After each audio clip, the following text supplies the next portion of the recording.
هلا حبايبي، شلونكم؟ شخباركم؟ ان شاء الله الكل بخير وصحة وسلامة وعافية يا رب. رجعت لكم اليوم بفيديو جديد وفطور جديد. طبعا مبين من المكونات اليوم فطورنا تبسي، بس مو اي تبسي، تبسي خطير يخبل.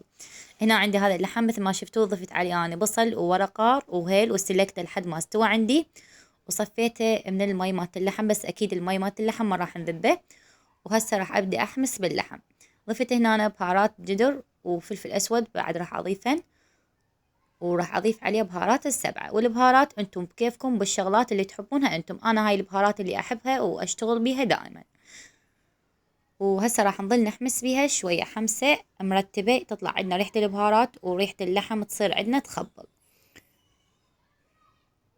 هنا أنا راح اضيف عليها صاص، بس هنا أنا شنو البطل مالت الصاص عاند وياي ما يرضى ينفتح.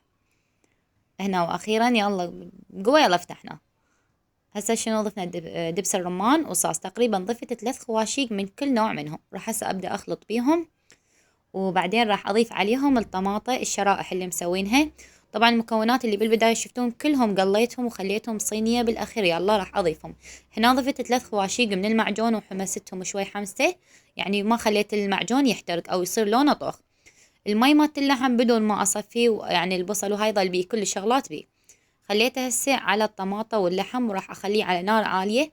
اول ما يبدأ عندي يفور، هنا بدا يفور، ضفت عليه شوي نوم بصرة وهاي الغراض اللي قلت لكم كلها قليتها. ورا ما فار تقريبا 5 دقايق، خليت عليها الحبشكلات مالت التبسي اللي هي نبتيته وباذنجان وطماطة وفلفل وبصل.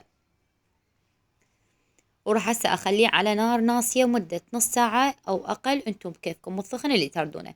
هنا راح اسوي لكم حلا الخشخش، من اطيب الحلويات واسهلها صراحة. يعني سهلة من ناحية الشغل، بس كمواد هي موادها اعتقد موجودة بكل بيت. هنا عندنا كريم، تقريبا نص كوب كريم، ضفنا عليه نص كوب مي. راح اضيف عليه علبة من القشطة او القمر، اي نوعية تقدرون تستعملونها عادي.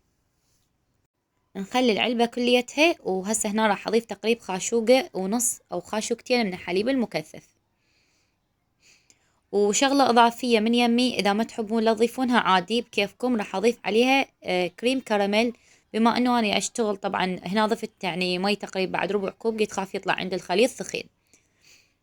كريم كراميل او الكراميل هو موجود بكل مكان. انا بما انه انا اشتغل كيك فهاي الشغلة موجودة عندي، فقلت خلي اضيفها على مود تنطيني نكهه كلش طيبه. هنا ورا ما خلطتها بمحضره الطعام تقريب خلطتها 3 دقائق او دقيقتين، مو وقت هواي.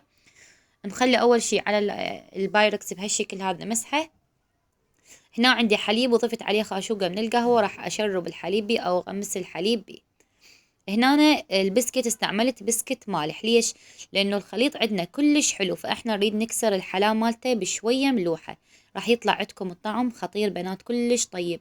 وبالاخص ورا الفطور شي يعني حلاب ملوحه وبارد، راح يعني فد شي. نخلي الطبقه وحده بهالشكل هذا.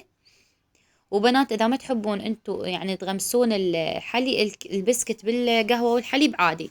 انا هسه راح اشوفكم انه انا راح اضيف طبقتين او طبقة بدون ما اشربها الحليب عادي، يعني ما راح تأثر نهائيا. هاي الشغلة اختيارية مو ضروري، لانه احنا عندنا الكريم شوي خفيف، فراح البسكت يمتص السوائل اللي بيه وراح يطرى يعني تلقائيا.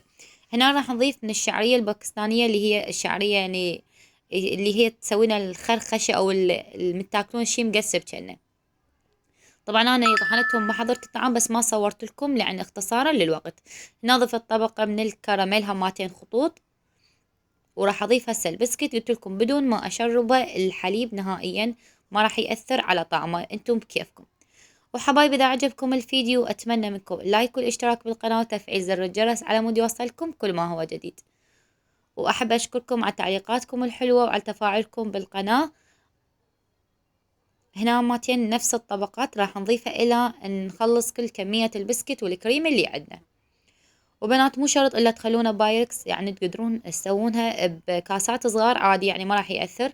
وهنا كان التزيين الشكل النهائي، ضفت بقية الشعرية وسويت الكريم كراميل بهالشكل. وهنا أنا تحضيرات الفطور الأخيرة، طبعا سويت شعرية، وهنا الشوربة على النار سويت شوربة بالأندومي نفس طريقة العدس ونفس المكونات، بس بدل ما أضيف شعرية ضفت أندومي. والتمن الأبيض كمل. هسه شنو نحضر الفطور مالتنا. يعني آخر ساعة تصير ركضة. هنا أنا أختي ودت لي، أختي قريبة علينا، ودت لي ماعون مال تمن أحمر وسمك، فوديت لها أنا هماتي ماعون تبسيل. هنا أنا كان فطورنا، وأكيد أقولكم سهمكم العافية وفطار شهي وصيام مقبول إن شاء الله. طبعا هذا التمن والسمك من أختي، والتمن والدجاج من بيت عمي. وهذا والله سهم الفطور مالتنا. ولهنا راح أقولكم مع ألف سلامة، انتظرون إن شاء الله فيديو جديد ووصفات جديدة.